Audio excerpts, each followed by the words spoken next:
Homework പറഞ്ഞില്ലേ ഞാൻ എന്താ പേരൻസിന്റെ ചിത്രം വരയ്ക്കാന്? അതെവിടെ ആ കാട്ടിയാ? അച്ഛന് കാട്ടി കൊടുക്കാനാണ്. അച്ഛന് കാട്ടി കൊടുത്തില്ലല്ലോ, ഒന്ന് കാണിച്ചത്.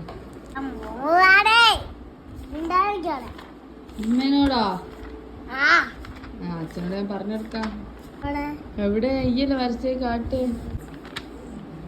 ഇത് മോള് വരച്ച വെരി ഗുഡ് ഒക്കെ കിട്ടിനല്ലോ. ഇതൊക്കെ ആരൊക്കെയാന്ന് പറഞ്ഞ? അതോ? പിന്നെ അടുത്തതാരാ? ആ ആ പൂവ്.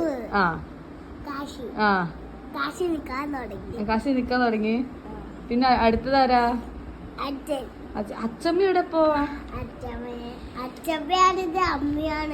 അച്ചമ്മ അമ്മ ഒരാളാ? ഈ ലാഭാക്കില്ലേ, ഒരാളെ വരച്ചാൽ മതിയല്ലോ. മിസ്സിനോട് ചോദിക്കട്ടെ, അമ്മ ഇല്ലാത്തതിന് വെരി ഗുഡ് ഇട്ട് കൊടുത്തത് എന്തിനാണെന്ന്. വെരി ഗുഡ് ഒക്കെ ഇട്ടിട്ട് മിസ് എനിക്ക് അച്ഛമ്മേനെ അമ്മേനെ എന്താക്കി വരയ്ക്കാൻ കഴിഞ്ഞില്ലല്ലേ.